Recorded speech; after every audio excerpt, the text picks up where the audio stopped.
I'm Brittany Lewis with Forbes Breaking News. Congresswoman Abigail Spanberger called on lawmakers to support the Lower Food and Fuel Costs Act on the House floor Thursday. She noted that the bill has bipartisan support. The Virginia Democrats said that inflation continues to challenge communities nationwide, and this legislation will combat rising prices. Listen in as Spanberger describes what is in the package. Today, I am proud to rise in support of my legislation, H.R. 7606, the Lower Food and Fuel Costs Act. Congress cannot shy away from addressing the urgent economic challenges that face our local communities and our entire country, and that challenge continues to be inflation. We know how rising prices, consolidation across industries, and supply chain challenges are impacting America's families, businesses, and seniors. And as lawmakers, our job is to listen to the people we represent and then respond with legislation that can help solve those problems.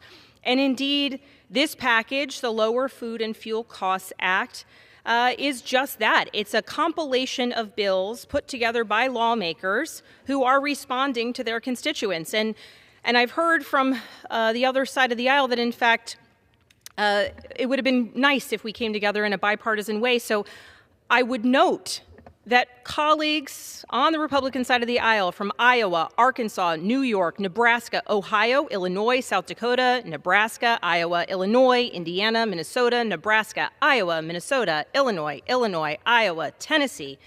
Feels like I'm practicing state capitals with my fifth grader.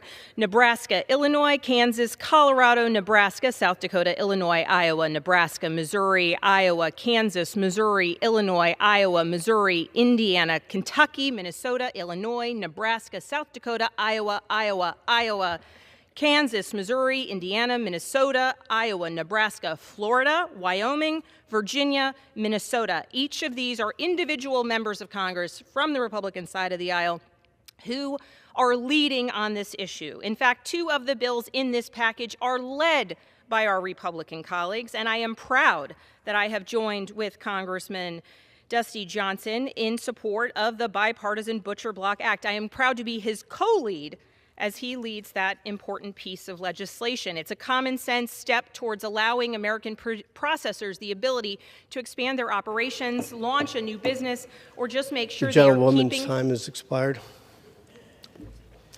Gentleman from Pennsylvania. I yield the distinguished woman an additional minute. Thank you, Mr. You're Chairman. recognized. This is the first step towards lowering meat prices, but in addition to increasing processing capacity for American cattlemen and poultry producers, we need to go after anti-competitive practices in the meat industry. And that's why I'm proud that this package also includes the bipartisan Meat and Poultry Special Investigator Act. The bill would establish a special investigator at USDA to investigate violations of our existing antitrust laws that have been on the books for more than 100 years. And I thank Congresswoman Miller Meeks for co-leading this effort. This bill has broad bipartisan support and bicameral support. So I thank Senators John Tester, Senator Grassley, Republican, Senator Thune, Republican, Senator Hoeven, Republican, Senator Rounds, Republican, in the Senate for joining with us in pushing this bill forward. It has support from the U.S. Cattlemen's Association, and this bill is responsive to the needs of the people I represent because the Virginia Cattlemen's Association supports this bill, as does the National Farmers Union. Americans want lower meat prices both now and in the future. They want lower gas prices and to make biofuels more accessible to more Americans. We have the opportunity to do that. I urge my colleagues to support this package. Mr. Chairman, I yield back. Mr. Speaker.